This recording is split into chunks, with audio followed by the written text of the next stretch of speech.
পুপুনের চোখের ঘুম এখনো যায়নি, এখন স্কুলের জন্য তৈরি হয়ে নিয়েছে। ঘুম তাড়ানোর ওষুধ ওই যে একটু চা দিলাম, ওটা খেয়েই রওনা হয়ে গেল স্কুলে।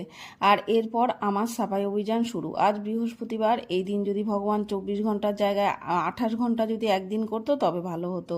অনেকটা অলিম্পিকের রেসের মতন চলতে হয় সারাটা দিন। স্নান করে জানলায় দাঁড়িয়ে আকাশের দিকে তাকিয়ে ওয়েদার রিপোর্টটা দেখতে দেখতে চুলটা আঁচড়ে নিলাম। আর আজ কদিন ওয়েদার চেঞ্জ হতে আবার ছাদে এসে জামা কাপড়গুলো মেলছি। আম যত বড় হচ্ছে গাছ এবার ততই ঝুঁকছে। এবার আম অনেক কম হয়েছে, এই আমটা দেখলাম ফেটে গেছে, তাই ওটা লাঠি দিয়ে পেরে ফেললাম। আর এরপর ঠাকুরের সব জামা কাপড় পাল্টে পুজো দিয়ে সোজা নিচে এসে করলাম চাউমিন। পুপুন স্কুলের থেকে ফিরেছে, ওকে দিয়ে দিলাম। দুপুরে পটল সেদ্ধ আর ডিমের ঝোল করেছি। শরীর একেবারেই ভালো লাগছিল না, তাই কোনো মতো এইটুকু করেছি। ছাদে উঠে এসে দেখি আকাশ কালো মেঘে ছেয়ে গেছে। কি যে ভালো লাগছিল এই পরিস্থিতিতে। এরকম প্রাকৃতিক দৃশ্যই আমাদের সকলেরই প্রিয়। আর এখানে দুই ভাই বোন জানলায় দাঁড়িয়ে বাইরের বৃষ্টির মজা